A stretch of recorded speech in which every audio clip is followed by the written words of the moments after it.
Alright, nandito na naman tayo mga kaibigan. Ordinary day, ordinary reaction na naman tayo mga kaibigan dito sa The Missing Bride.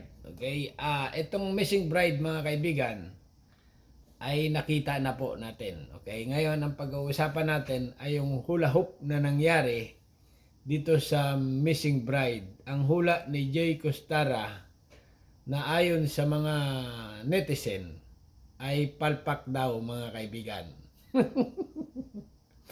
Palpak dahil nga ang hula, okay, na sinabi dati nahulaan niya ang nangyari ay parang malayo, okay, malayo sa kanyang mga sinabi ng manghuhula. Ito mga kaibigan, reaction video lang muna mga kaibigan. Ito na muna, i-review natin yung hula, The Missing Bride, Sierra de Juan ni Jay Costura. Ito mga kaibigan ha.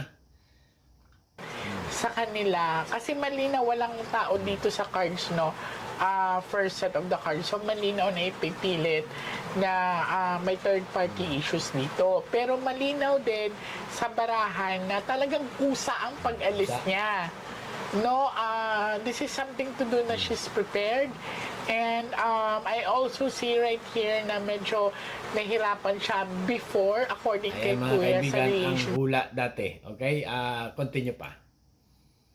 nila. Pero wala pa talaga malinaw kung may sino may third party issue sa kanila kasi may number 3 yung hearts. Sabi ng manghuhula, walang third parting issue. Okay? Ito pa, continue pa natin. Bago natin papanoorin itong bagong balita doon sa The Missing Bride. Mahirap lang doon kasi madidiin ka na may third party ka. Yun nga po. Cut the cards into 3.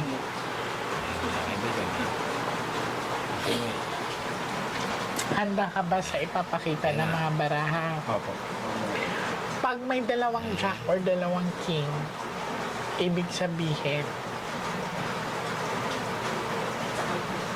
umuwi ka sa iba. Okay? Kaya yan ang hula mga kaibigan. Hindi pa.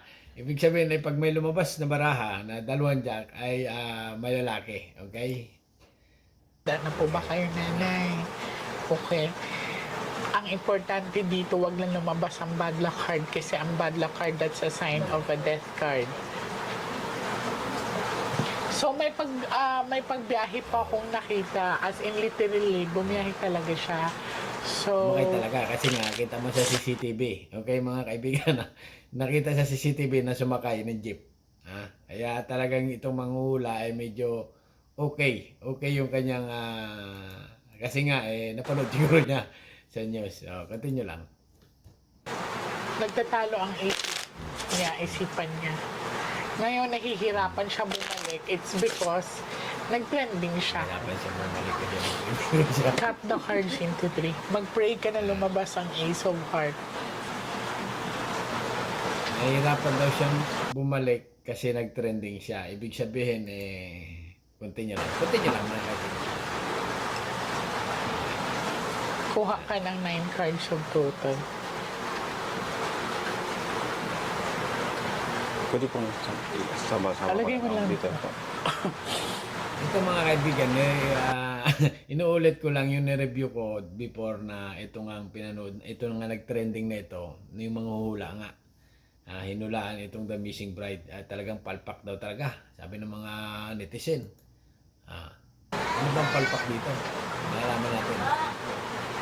Malalaman natin mamaya-maya pag napanood na natin yung pinaka-latest kung ano yung sinabi ng The Missing Bride. Right? Continue lang, ha? Continue lang. So, ulitin ko po, malinaw na pinakita sa akin kusa ang pag-alis. Wala pong tinatawag na abduction or dinukot siya. Yan, kasi may Ace of Flower. Wala po talaga. And may nakita lang ako kanina na yun nga, nag-open sa kanya si Ate She. She ba pangalan niya na medyo nahirapan siya sa relationship. And kuya, nabanggit ba niya sa'yo na gusto niyang lumipat? Lumipat po. ng tirahan. Napagplanuhan po namin actually. And anong desisyon mo? Anong napag-usapan Wala mo? na ito. Kasi Ikaw natin, nag-interview, oh. Pag-ipunan po. Iwag na natin mga kaibigan. dapat ang so kailan Yan, yung baraha. Yan yung baraha. Yan yung baraha. she's alive. Okay. Okay, Buhay po good. siya. Ayan. Buhay siya, Ace of Heart to. Pagdadalawang isip. Nagdadalawang isip talaga siya. May question ako, kuya, ha? Opo. Don't worry, she's okay. She's fine, ha? She's fine. Darling, babalik siya. She's alive. So, may tumutulong sa kanyang Mga babae kaibigan, ngayon. ang sinabi Ace. ng manguhula na may tumutulong daw sa kanya na babae ngayon. Okay? Okay, continue pa. Continue pa. A woman na helping. So, she's alive, malinaw. So, malinaw ang pinakita sa akin ng barahan na nahirapan siya magdesisyon. Sinabi ko, ay pinakita sa akin ng baraha kanina na nagtatalo ang isip at puso niya. Ibig Kasi sabihin, actually, ang hula dito ay parang nagdadalawang isip yung babae na pakasalan. Okay, ito na mga kaibigan, dito na tayo sa final. Okay, dito na sa balita. Ayan, okay, ito yung pinakabagong balita kung ano ba talaga ang nangyari dito sa The Missing Bride. Na talaga namang tama ang mga marites. Ang hula ay talagang hula lang at huwag dapat paniwalaan ng todo-todo. Okay, ito na. Kwento ni Shera sa kanyang pamilya. Mula December 10, naglakad-lakad siya. Hindi raw niya alam kung saan papunta. Tuliro at hindi niya raw maintindihan na nangyayari. Mga kaibigan, Hanggang ang ibig sabihin dito ay tolero at di niya alam ang nangyayari. Ibig sabihin parang na-blanco. Okay, na-blanco yung isip niya.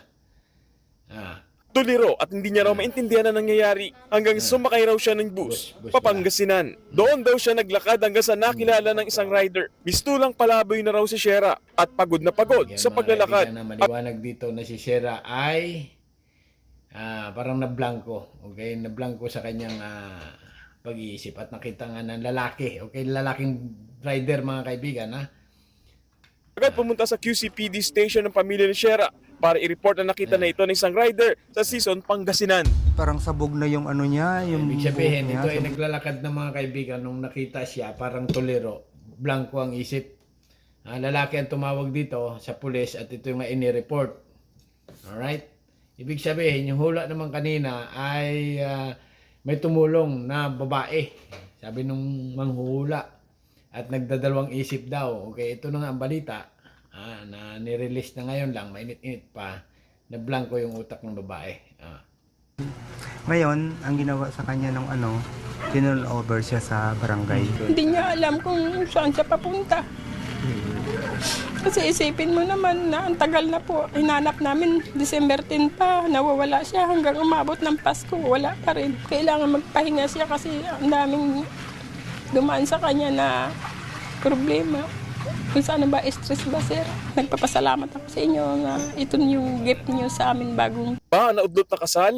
Ayon sa kanyang pamilya, uunahin muna nila ang kondisyon ni Shera at ipagagamot daw ito. Humiling din ng privacy ang pamilya. Ang tiyak sa ngayon, kompleto ang pamilya Nagkaroon siya sa ng medianoche. blanco, nung blanco pag-iisip. May tawag dyan eh. Parang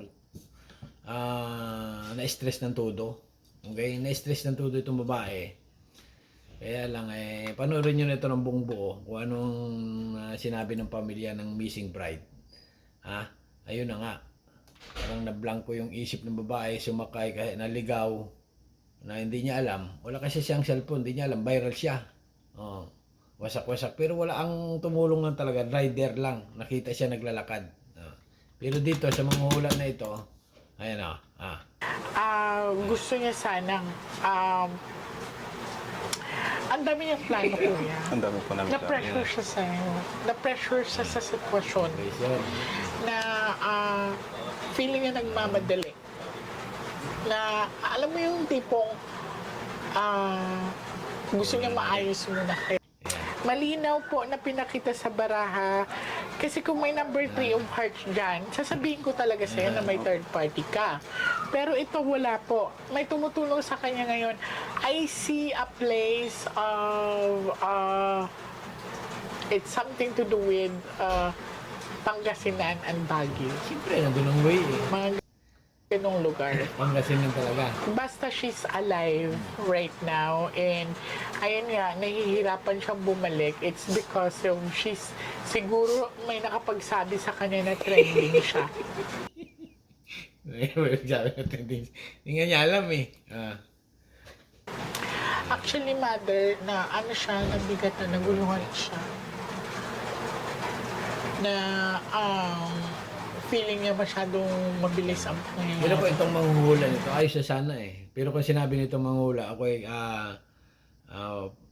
nahulaan ko dito sa baraha, siya ay parang litong-lito. Okay, ganun. Nawala sa tamang pag-iisip. Umalis. Nang iniwan niya ang wallet, pira, at saka yung ano niya, nablangko yung utak niya. At sa ngayon ay hindi malamang kung nasaan siya. O wala siya sa sarili niya. Baka possible na tama yung hula. Di ba? Kasi ang hula niya dito eh yung tumulong. Alright? Yung sumakay naman sa bus, kita naman yun sa CCTV. Alright? The Missing Bride, Sierra de Juan, J. Costa, Castora, Mualpak. Alright, hanggang dito na lang mga kaibigan. At yun na nga, The Missing Bride ay nakita na. Okay? At ayon sa balita, ayon sa mga pulis, mga kaibigan, police report, ayun na nga, nawala sa sarili, nablangko ang utak. Okay, hanggang dito na lang. Siguro daming problema or daming isipin sa buhay. Kaya nagkaroon ng something. Alright, subscribe channel. Don't forget, comment. Bye-bye. Thank you.